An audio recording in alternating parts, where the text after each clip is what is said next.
అందరికీ నమస్కారం. జై తెలంగాణ. ఫస్ట్ ఆఫ్ ఆల్ గత 3-4 రోజుల నుంచి గత వారం రోజులుగా జరుగుతున్న పరిణామాలు చూస్తే మనం తెలంగాణలో ఎవరిని ఇన్స్పిరేషన్ తీసుకోవాలని భయం వేస్తుంది. ఎవరైతే మేధావులు, ఎవరైతే మంచి విశ్లేషకులు, ఎవరైతే యువతకి ఒక మార్గదర్శకులు అనే వాళ్ళే ఇలా మాట్లాడుతుంటే నేను తప్పు చేశానా, వీళ్ళని ఇంకొక లెవెల్లో ఊహించుకున్నాను అనుకున్నాను. ఎందుకో కొంచెం బాధ కూడా అనిపించింది.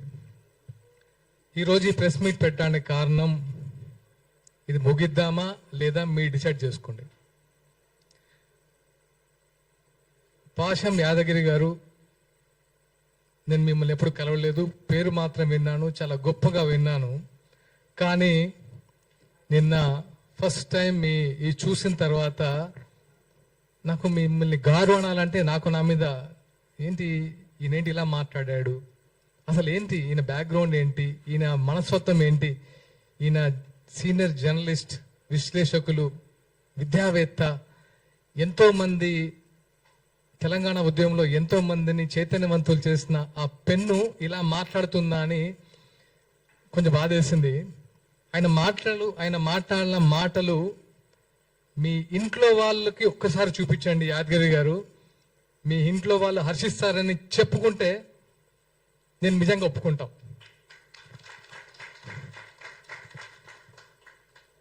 ఒక పర్సన్ పట్టుకొని మీరు ఎలాంటి మాట్లాడారో ఒకసారి మీరు మాట్లాడిన వీడియో మీరే చూసుకొని సిగ్గుపడండి. ఒక్కసారైనా సిగ్గుపడండి. ఎందుకంటే ఇంకోసారి తప్పు చేయకుండా ఉంటారు. నేను పవన్ కళ్యాణ్ గారిని అభిమానమో లేకపోతే నాయకుడిగా చెప్పట్లేదు. ఒక మనిషి గురించి మాట్లాడడానికి అన్నోరా ఇంకేమన్నా. పాషం యాదగిరి గారు, మీకు తెలిసిన మీ మిత్రులు చాలా మంది మీ గురించి గొప్పగా చెప్పేవాళ్ళు. నేను నైట్ నుంచి సర్ప్రైజ్ ఇదా ఆయన గురించి చెప్పింది. సినిమా ఆర్టిస్టులకి సిగ్గు, నీతి, న్యాయం, శీలం అసలు ఏం ఉండదా? ఏమనుకుంటున్నారు మీరు సినిమా ఆర్టిస్ట్ అంటే? ఒక్కొక్కరు జీవితాన్ని పలంగా పెట్టి ఆకలితో పస్తులుండి ఇక్కడ సినిమా ఆర్టిస్టులు అవుతున్నారు. అదే తెలంగాణ వ్యాప్తంగా. వాళ్ళందరికీ మీరు ఇచ్చేది ఇదా? వాళ్ళ సంస్కారం లేదా? నువ్వు యావత్ సినీ లోకానికి క్షమాపణలు చెప్పకపోతే నిజంగా నీకు మనశ్శాస్త్రి లేనట్టే. కనీసం నీ మనశ్శాస్త్రికైనా చెప్పుకో తప్పు చేస్తానని. ఎలాంటి మాటలు మాట్లాడతావు? గోదావరికని, లక్ష్మీపురం, మీరు ఏదైతే లెఫ్ట్ భావజాలం అంటున్నారో, మీరు ఇక్కడ ఆఫీసులో కూర్చొని మేము కమ్యూనిస్టులం అని పేపర్లు రాసుకుంటూ ఉత్తేజపరిచయం అనుకుంటున్నారో, అదే 25 సంవత్సరాల క్రితం లక్ష్మీపురం గుర్తుపెట్టుకుని పేరు విమలక్క గారికి తెలుసు. 20 సంవత్సరాలు జైలు గోడల మధ్య ఫ్యామిలీని, జైలు బయట మేము. అది మా మీరు పెన్నుతో చేశారు, మేము గన్నుతో యుద్ధం చేశాం. తెలుసుకోండి. మీకేంటంటే మీకు మీడియా ఉంది కాబట్టి మీ పేర్లు బయట వినబడతాయి. కానీ అప్పుడు మాకు మీడియా లేదు, మా గురించి రాసేవాళ్ళు లేడు, మాట్లాడేవాళ్ళు లేడు, వచ్చేవాళ్ళు లేడు. కనీసం రాజకీయ నాయకులు, పోలీసు బూట్ల చప్పుళ్ళు 24 గంటలు విని ఉలికిపడలేసే వాళ్ళం. అలాంటి ప్లేస్ నుంచి వచ్చాం. మాకు కొత్త కాదు ఇవన్నీ. మీరేదో గొప్పలు అనుకుంటున్నారు. లెఫ్ట్ అంతకు మించి చేసా. ఒకసారి కావాలంటే కనుక్కోండి. ఓకే, నాకు ప్రచార కార్యదర్శి అనే పదవి మొగలి రేకులు సీరియల్ ద్వారా నేను ఒక మంచి నటున్నాను, నాకు ప్రేమ వచ్చిందో ఇవ్వలేదు పవన్ కళ్యాణ్ గారు. నా బ్యాక్గ్రౌండ్ తెలుసుకొని, నాకున్న కమిట్మెంట్ తెలుసుకొని ఇచ్చాడు. గుర్తుపెట్టుకోండి. ఇక్కడ మేము తెలంగాణ బిడ్డలమే. మీరు మాట్లాడే ముందు ఇక్కడ నుంచి ఇది నేను ఈ రోజుతో ముగిద్దాం అనుకుంటున్నాను. ఎందుకంటే ఈ ప్రెస్ ఇంకెప్పుడు జనాల్లోకి వెళ్తారు బాస్? మీరు ఇంకెప్పుడు ప్రజా సమస్యల మీద మాట్లాడతారు? సిగ్గుంటా. రైతుల అకాల వర్షంతో పంట తడిసి గుండెలు బాదుకుంటూ రోడ్ల మీద వచ్చి దాణే వేస్తుంటే ఇక్కడ మీరు ప్రెస్ మీట్లు పెడతారా? వాళ్ళ గురించి ఆలోచించారా? ఈ రోజైనా పవన్ కళ్యాణ్ ఆలోచించాడు. ఈ రోజు కదా, ఆ రోజు కౌలు రైతులకి సొంతమని ఇచ్చాడు. ఆ రోజు ఒక్క డేబుల్ నుంచి డబ్బులు తీశాడా? చెప్పండి. ఈరోజు ఎంతమంది రైతులు రోడ్డు మీద పడ్డారు. రైతు అనేవాడు పంటేసినప్పటి నుంచి ఎరువులు దొరక్క, రుణాలు దొరక్క, అతి కష్టం మీద పంట తీస్తే ఆ పంట నెల రోజుల నుంచి కళ్ళాల మీద పడిగాపులు కాస్తూ అరే ఎప్పుడు వర్షం వస్తా అని గుప్పిట్లో పెట్టుకొని ఉంటే వీళ్ళు వాళ్ళని పడుచుకోకుండా ఈ సొల్లు మీటింగ్లు పెట్టేసి పవన్ కళ్యాణ్ ఒకరు దొరికారు కదా, మనకు మంచి ఫేమ్ వస్తుంది, మంచి మైలేజ్ వస్తుంది, ఈరోజు ఇంతమంది వచ్చి మాట్లాడతారని సొల్లు మీటింగ్ పెడతారా మీరు? ఇదే మీరు తెలంగాణలో ఫైట్ చేసే విధానం. ప్రొఫెసర్ నాగేశ్వరరావు గారు చాలా వీడియోస్ చూశాను మీది, ఒక మంచి విశ్లేషకులు అనుకున్నాను, కానీ ఎందుకో తగ్గించుకున్నారు గౌరవం. మీకు ఎందుకండి? మీరు అన్ని పార్టీలు సేమ్ మీ ముందు, మీరు అన్ని పార్టీ నాయకులు మీకు రెస్పెక్ట్ ఇస్తారు. మీరు ఆ ఒక్క మాట తొలిలారు, ఉప సంస్కరించుకున్నారు, అయిపోయింది. దాంతో మళ్ళీ రౌండ్ టేబుల్ మీటింగ్ అని నలుగురు రెచ్చగొడితే వచ్చేసి అసలు పవన్ కళ్యాణ్ గారు కుల ప్రస్తావన తీస్తారా? తీయండి, ప్రూఫ్ ఇవ్వండి. నిజంగా మీ ఇంటికి ఆంధ్ర పోలీసులు వచ్చారా? చెప్పండి. ఆంధ్ర పోలీసులు వస్తే రుజువు చేయండి. మీరు వచ్చారని ప్రూవ్ చేయండి, మేము తలదించుకుంటాం. మీ ఇంటికి పోలీసులు ఎందుకు వచ్చారో మీకు తెలియదా? నేను విన్నదైతే ఎవరో ఏదో యూట్యూబ్ ఛానల్లో చూశాను, 10 TV ఇష్యూలో సంథింగ్ అని. దాన్ని ఆంధ్ర పోలీసులు వచ్చారు అరెస్ట్ చేయడానికని ఒక ప్రోగ్రాం పెట్టి విద్వేషాలు రెచ్చగొట్టి అవసరమా? మీరు యువతకు మార్గదర్శకులు అనుకున్నాను, కానీ ఇలా దిగజారుడుతనం చేసి దిగజారడం అంటే నాకు తెలిసి ఇలా ఈ టైంలో యువత కూడా ఇలాంటి చెత్త మాటలు మాట్లాడట్లేదు. సొఫిస్టికేటెడ్ గా ఉంటున్నారు, అంబిషియస్ గా ఉంటున్నారు. ఏవి నీళ్లు, నిధులు, జ్ఞాపకాలని 12 సంవత్సరాల తెలంగాణ ఏమైందని ఒకసారి ప్రశ్నించారా? విగ్రహాలు పెడుతున్నారు, ఎన్టీఆర్ విగ్రహం పెడుతున్నారని గొడవ చేస్తున్నారు కదా. టీఆర్ఎస్ హయాంలో చాలా విగ్రహాలు పెట్టారు కదా, అప్పుడు ఎందుకు ప్రశ్నించలేదు? అప్పుడు ఎందుకు నోరు లేవలేదు?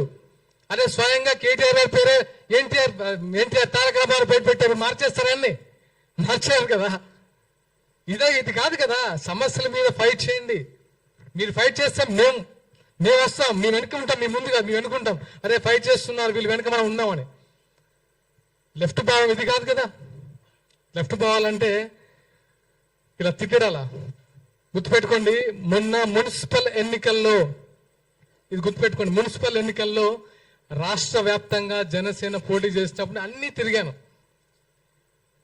గోదావరి కని పరిసర ప్రాంతంలో ఎల్బీ నగర్ లో ఒక్క కమ్యూనిస్ట్ గెలిస్తే నా ఫస్ట్ ఫోన్ ఆ కమ్యూనిస్ట్కి ఫోన్ చేశాను. అతని పేరు సూర్య. అది నేను ఎవరికి ఫోన్ చేయలేదు, కాంగ్రెస్, టిఆర్ఎస్, బీజేపీ.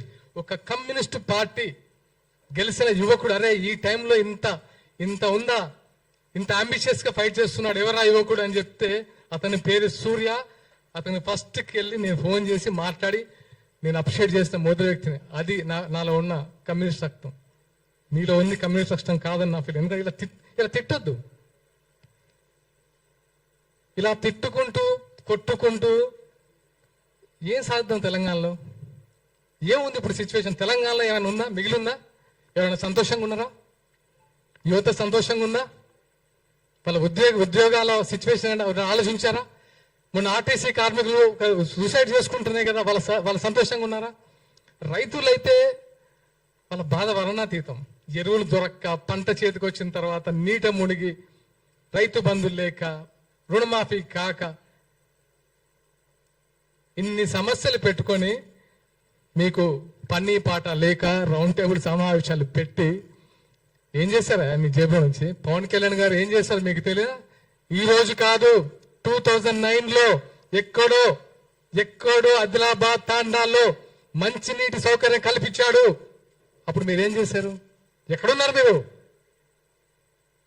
ఎన్నో దాన ధర్మాలు చేశారు ఆయన. దాన ధర్మాలు కూడా అన్నాను. ఆయన ఒక మనిషి కష్టాల్లో ఉండంటే చేతికి ఎంత ఇస్తారు, అదే నైజం. ఊరికే మేము అట్రాక్ట్ కాము, సినిమాల వల్ల అట్రాక్ట్ కాలేదు బ్రదర్. ఆయన సినిమాలు చూసేవాడు అట్రాక్ట్ కాలేదు జన సైనికులు. ఆయన వ్యక్తిత్వం, ఆయనకంటే పెద్ద హిట్ ఇచ్చిన సూపర్ స్టార్లు ఉన్నారు, వాళ్ళకి ఇంతమంది ఫ్యాన్స్ లేరు. ఎందుకు? ఆయన వ్యక్తిత్వం. ప్రతి వాడికి సమన్వయం. ఆయన ఒక ఆకలి చూస్తే, ఒక ప్రొడక్షన్ బాయ్ సరే అన్నం తినపోతే ఫస్ట్ అతనికి పెట్టి తర్వాత దాన్ని పెట్టించుకునే టైపు. అది తెలుసా మీరు ఆయన గురించి? ప్రతి ఒక్కరూ మాట్లాడితే ఆయన గురించి మాట్లాడితే కనబడిపోతాం సోషల్ మీడియాలో. మన గురించి ఇలాంటి మేము వచ్చి మా బాధ పని ఇంకా చెప్పాలి. ఎందుకంటే ప్రతిసారి మీరు అబద్ధాన్ని చెప్పుకుంటూ పోతే ఇంకా నిజం చచ్చిపోతున్న భయంతో మేము వచ్చి ఇక్కడ కూర్చొని అది కాదురా బాబు ఆయన ఇది ఇది ఇది ఇది అని చెప్పి చెప్పి చెప్పి ఇంకెక్కడ ఫైట్ చేస్తాం ప్రజా సమస్యల గురించి. రెచ్చగొట్టద్దు బాస్. Enough enough. మాకు సహనం ఉంటుంది. ఇక్కడ నుంచి ఇలాంటివి పునరావృతం అవ్వద్దు. ఇది ఈరోజు ముగిద్దాం ప్లీజ్ ప్లీజ్. ఇంకా ఇలాంటి పవన్ కళ్యాణ్ని హైదరాబాద్ రాకుండా అడ్డుకుంటాం. ఎవరికైనా దమ్ముందా? ఉందా? మీకు దమ్ముందా?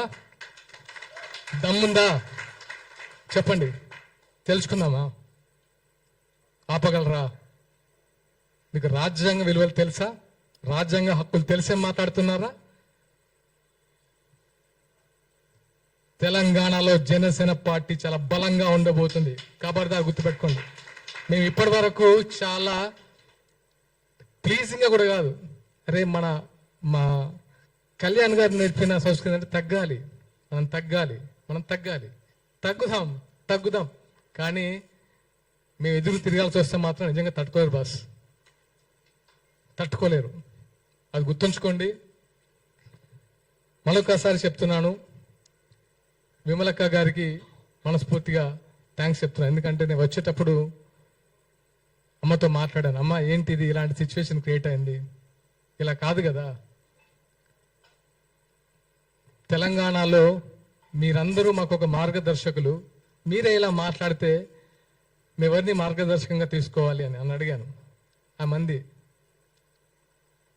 చిన్న అప్పుడప్పుడు దొరుకుతుంటాయి, దీన్ని ముగింపు పలకండి అని. అమ్మ మీకు ఇచ్చిన మాట ప్రకారం ఈరోజు నేను ముగిద్దాం అనుకుంటున్నాను, మీరు కూడా దయచేసి ముగించాలని కోరుకుంటున్నాను.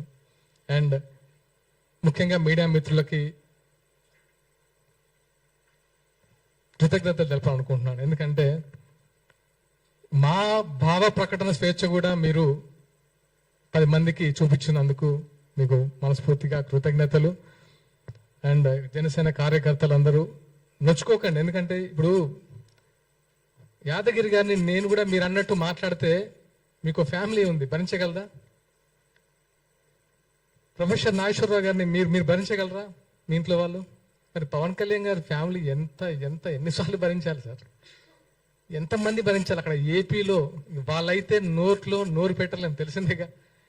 ఇంకెంతకాలం భరిస్తాడు ఆయన కూడా సహనం ఉంటుంది కదా. ఇంకానా 3 పెళ్ళిళ్ళు 2 పెళ్ళిళ్ళు ఏంటి బాస్? ఇంకా ప్రపంచంలో ఎవరికి సిచ్యువేషన్స్ వల్ల అవ్వట్లేదా? ఆయన ఏమన్నా రాజ్యాంగ విరుద్ధంగా చేశారా?